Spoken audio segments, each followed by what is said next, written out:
What's up, movie crew? Welcome to a slightly altered Let's Watch. Before I get started, if you are new to this channel, my name is Luke, this is Let's Watch a Movie, and if you're into anything cinema and physical media related, you've come to the right place, so hit that subscribe button. Alright, I recently saw Fast 10, the latest movie in the Fast and Furious franchise. Apologies for this not being the same layout as my usual ones. Long story short, I left my camera at the house. So, this movie, it takes place a little bit after the events of F9, but it does have some throwbacks to Fast 5. Alright, if you did not see my ranking video, I'm aware that a lot of people love Fast 5. I'm aware that there's a lot of people that will probably say Fast 5 is their favorite. I'm not one of those people.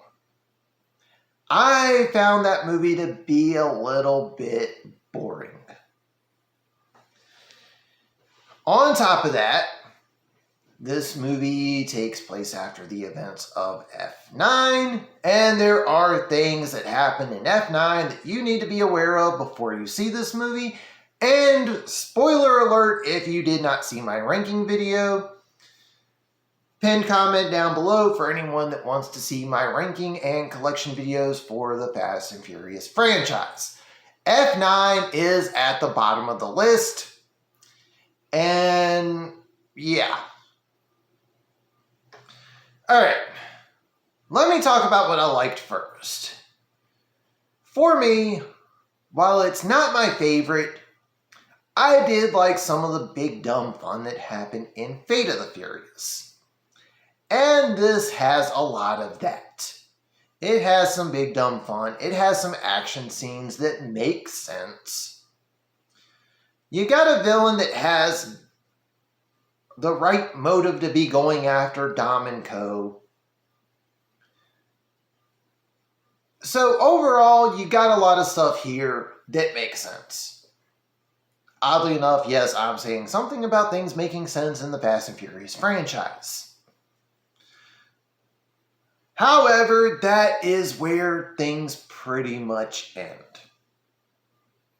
Once again, we get a whole bunch of new characters, and because of this being the whole thing with family, everyone's connected to someone. I miss the days when they would just randomly bring in people. So, it was fun. It was cool seeing some of these people. But, again, these movies are getting to be a little too over the top. And I don't know where else to say beyond that.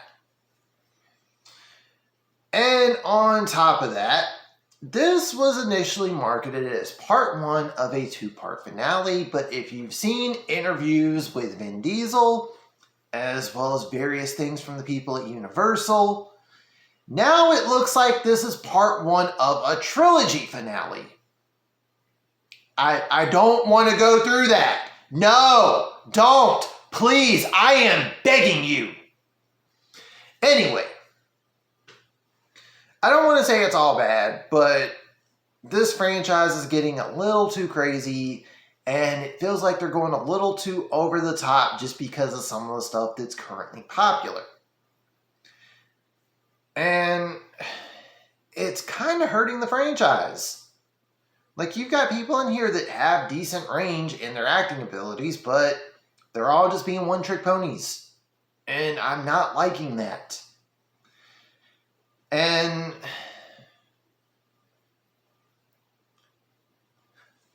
I don't even know where else to begin.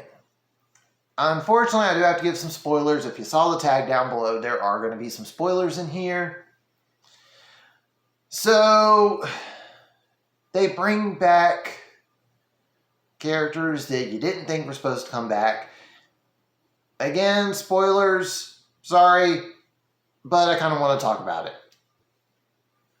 They bring back The Rock, I'm not sure if they brought him back because of the whole Fast 5 connection. In case you're wondering, Jason Momoa's character is the son of Reyes, who was the main antagonist in Fast 5.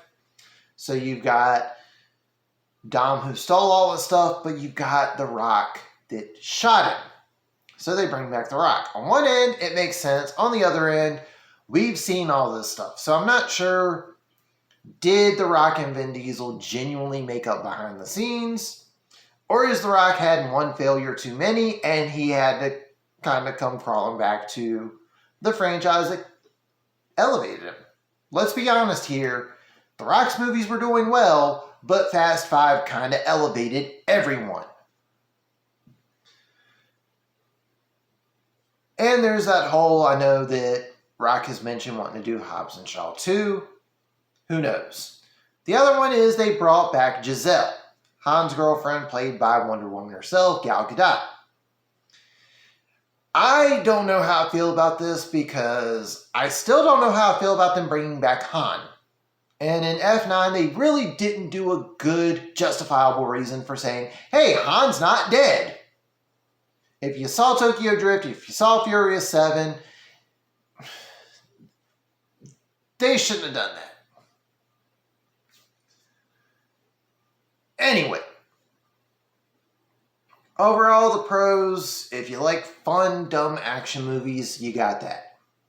I can't believe I'm saying this, and I'm probably going to shoot myself in the foot later for saying this, but this is probably some of the best acting. Yes, I know I'm saying that with the Fast and Furious franchise, but this is probably some of the best acting we've gotten from Jason Momoa. He plays a really good villain. He is a level of over the top that it fits this franchise that has gotten a little too over the top, but at the same time, makes sense. Really enjoyed what they did with him. A lot of people are really hating this cliffhanger ending. I'm sorry, y'all, but this is actually one of the things I liked. It made sense. We were told from the get-go that Fast 10 was going to be part 1 of a finale. This wasn't the finale. So the fact that we get that cliffhanger, I like it. Alright, again, spoiler alerts, but one of the things that kind of bothered me was John Cena's character. The whole him now siding with his brother in this, in F9, was just a thing of coincidence. Not so much of he's seen the error of his ways and now he's on the good guys team. Well, they also possibly killed him off. Given the whole, they've already brought back Han, they brought back Giselle. He's probably going to be in Fast 11 unscathed. And this whole them bringing back characters, we need some finale here. Just saying. And again, this franchise has gotten a little too off the rails and over the top.